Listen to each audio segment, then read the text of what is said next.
Okay, so yeah, I'm gonna chime in now because I think I watched some of the stuff that maybe you watched, Rob.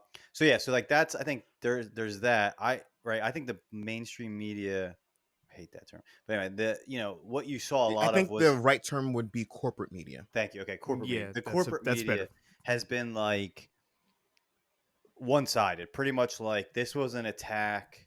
This was a setup where Trump and JD Vance, you know, had essentially a script where they were gonna like get him, provoke him into behaving in this way, in order to provide an excuse for essentially cutting off funding to Ukraine.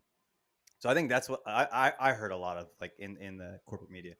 Um, and then, but it's come out also when other people who are kind of, because right, that was just like one little snippet, because only some of that conversation was open to the public. Like a Hmm. lot of like we have weeks of negotiations that were happening behind the scenes. So what I've also heard, and again, I can't fact check any of this, is that essentially they had already worked out all of the details Hmm. regarding like the mineral rights aspect, and he was invited as like, all right, now we're gonna like, because we need to like actually formally sign it.